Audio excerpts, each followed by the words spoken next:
एक बार द्वापर के अंत में राजा परीक्षित शिकार करते करते घने जंगलों में जा पहुंचे। तो एक बार देखते क्या है कि अचानक से एक व्यक्ति उनके सामने आके खड़ा हो जाता है और उनका रास्ता रोक लेता है। राजा परीक्षित कहते हैं कि आपने मेरा रास्ता कैसे रोक लिया, कौन है आप? तो वह अपने आप को कलयुग बताता है कि मेरा नाम कलयुग है और चूंकि द्वापर का अंत हो चुका है तो मैं कलयुग हूं और धरती पे मेरा आगमन हुआ है और अब यहीं पे निवास करूंगा। इसको देख के राजा चौंक भौंक होते, उत्तेजित होते और आक्रोशित होते कि मेरे रहते हुए मेरे राज्य में और कलयुग की उपस्थिति असंभव है और ये तो हो ही नहीं सकता। तो कलयुग कहता है कि ये विधि का विधान है, प्रकृति का नियम है, नियति है। जिस प्रकार सतयुग के बाद में त्रेता युग और त्रेता युग के बाद में द्वापर युग को कोई नहीं रोक सकता, इसी प्रकार कलयुग को भी कोई रोक नहीं सकता है। तो राजा परीक्षित कहते हैं कि मेरे होते हुए ये असंभव है। तो उस पे कलयुग कहते हैं कि महाराज, यदि आपको ऐसा लगता है कि आपके रहते हुए और मैं नहीं आ सकता और नीति में बदलाव हो, तो शायद ये भी पॉसिबल है कि आपके ना रहने का समय आ गया हो। तो राजा कहते हैं, उनका मतलब था कि कलयुग की गति में यदि कोई रुकावट डालेगा तो वो जो रुकावट है उसी का ना रहने का समय आ गया हो। इस पर राजा परीक्षित कहते हैं कि वो तो मुझे भविष्य का तो पता नहीं क्या होगा क्या नहीं होगा, लेकिन ये मैं बता देना चाहता हूं कि मेरे रहते हुए चाहे कुछ भी हो जाए, मैं एक बाण से अपने से, और मेरे बाण में इतनी शक्ति है कि मैं कलयुग का ही विनाश कर दूंगा और इसको नष्ट कर दूंगा। तो कलयुग विनम्र हो जाते हैं और एक शरणार्थी के रूप में उनसे निवेदन करते हैं कि महाराज, आप मुझे शरणार्थी समझे, मैं आपकी शरण में आया हूं। आप धर्म की रक्षा करने वाले हैं, कमजोर की रक्षा करने वाले हैं, ब्राह्मणों की, ऋषि मुनियों की रक्षा करने वाले हैं और आप सत्य का साथ देने वाले हैं, न्याय का साथ देने वाले हैं। तो मैं आपसे शरणागत के रूप में आपसे निवेदन करता हूं कि मुझे अपने राज्य में रहने के लिए स्थान दें। तो राजा परीक्षित जब ये देखते हैं तो अपने राज्य में स्थान देने के लिए वो राजी हो जाते हैं, लेकिन वो एक सीमित जगह में उनको स्वीकार करते रहना। उन्होंने उनको 4 जगह बताई जहां पर परिस्त्री हो, जहां पर मदपान होता हो, जहां पर हिंसा हो और जहां पर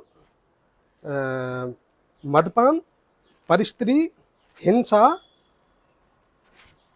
और एक जगह और है, अभी बताऊंगा मैं, स्लिप हो गया। तो ये जगह है और फिर उसके बाद में भी कलयुग कहता है कि ये सीमित जगह है, मुझे और भी जगह चाहिए। तो वो एक जगह और, वो चूंकि सोने में रजोगुण का वास होता है तो इसलिए वो अलाउ कर देते हैं कि आप सोने में भी रह सकते हो।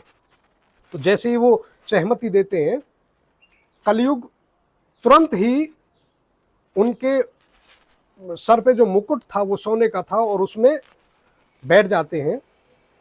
कोई बात नहीं,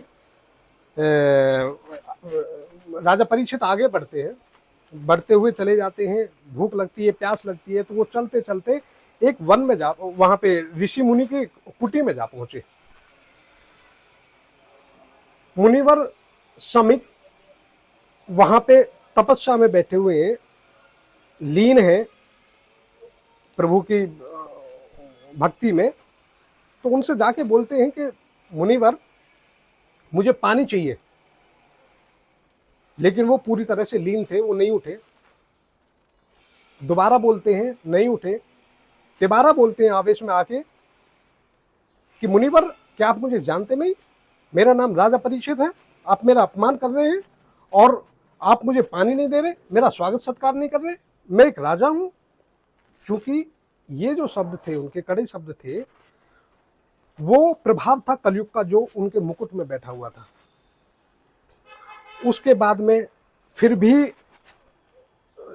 ऋषि शमीक नहीं उठते हैं, तो वो क्या करते हैं, आवेश में आके अपना बाण निकाल देते हैं और उनका उनका अंत करने की सोचते हैं, उनको मारने की सोचते हैं।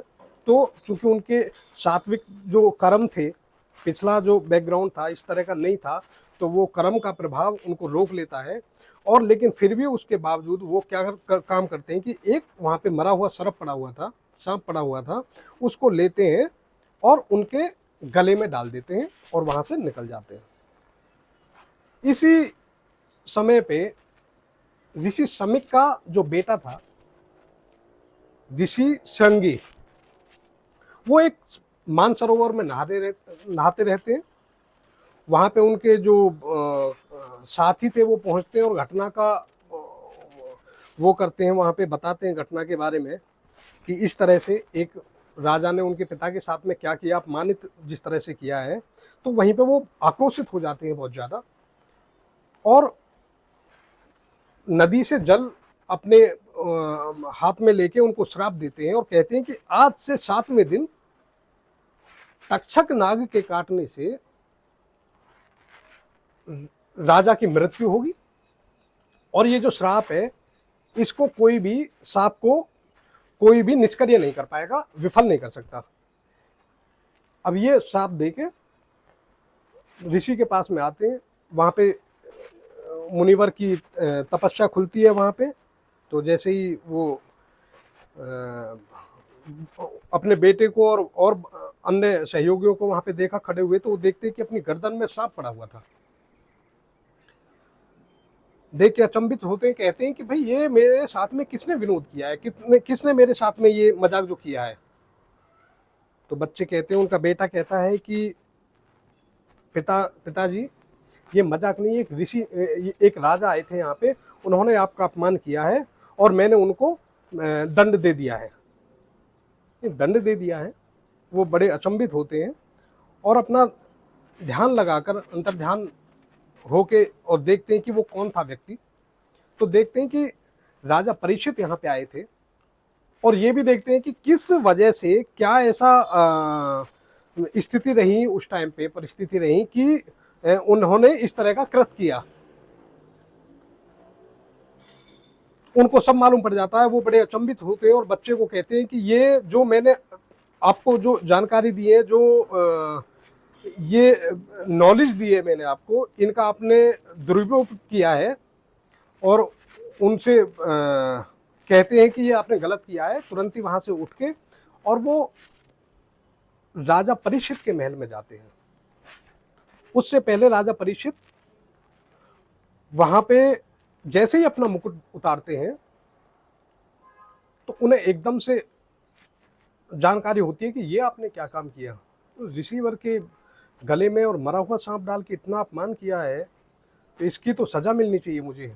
बड़े अचंभित होते हैं कि ये क्या हुआ, लेकिन वो जान गए थे कि ये सब कुछ कलयुग के प्रभाव के कारण हुआ है। होता क्या है, ऋषि मुनि उनके पास में आते हैं, वो जाने के लिए तैयार थे, लेकिन ऋषि मुनि पहले ही आ गए और द्वारपाल को बोला कि उन्हें आप बताइए कि इस तरह से मैं आया हूँ। तो द्वारपाल उन्हें लेके जाते हैं। तो वहाँ पे उन्होंने सारी घटना उनको बताई कि इस तरह से मेरे बेटे ने आपको श्राप दिया है, ये जो भी हुआ कलयुग के प्रभाव से हुआ और आपको 7 दिन के अंदर, 7वें दिन तक्षक नाग के काटने से आपकी मृत्यु होगी। और होता भी ऐसा ही है। लेकिन उसमें जब 7 दिन का उनको समय मिलता है, तो मैं यहाँ पे आपको बता देना चाहता हूँ, ये कहते हैं कि अंतिम दिनों में आदमी को क्या करना चाहिए। हालांकि तो सब व्यक्तियों के सामने, जितने भी यहाँ पे पृथ्वी पे जितने भी विश्व में ये लोग हैं, सबके सामने अगले पल की किसी को पता नहीं है। सबके सामने मृत्यु सबको सोच के रखनी चाहिए कि कब किसकी मृत्यु हो जाए, किसी को कुछ पता नहीं है। तो वो कहते हैं कि 7 दिन में क्या करूं, तो अपने गुरु के, उन्हें वो मार्गदर्शन करते हैं उनका और अपने गुरु के पास में जाते हैं। गुरु उन्हें सुखदेव जी के पास में भेजते हैं और सुखदेव जी उनका मार्गदर्शन करते हैं। तो वो कहते हैं कि कलयुग में, सतयुग में, द्वापर युग में या जो भी रहे, उनमें क्या था कि तपस्या और सालों साल, हजारों साल तपस्या करनी पड़ती, बहुत कुछ करके, और जब भगवान में मोक्ष की प्राप्ति होती है और भगवान की प्राप्ति होती थी, भक्ति भाव मिलता था। लेकिन कलयुग में मात्र कृष्ण के गुणगान से, भगवान कृष्ण जी के गुणगान से, श्रीमद् भागवत गीता जी के अनुसरण से, उसके पढ़ने से, उनके उन जो उसमें वो दिए हुए उनको अनुसरण करने से, जो भी उसमें बताए गए जो नियम रूल रेगुलेशन है, तो मोक्ष की प्राप्ति होती है। बस आपको बताने का यही था कि एक कलयुग का, और दूसरा कि अंतिम दिनों में या हर वक्त भगवान का अनुसरण करना चाहिए, याद रखना चाहिए, सत्कर्म करते रहें। जय श्री राम, जय श्री कृष्ण।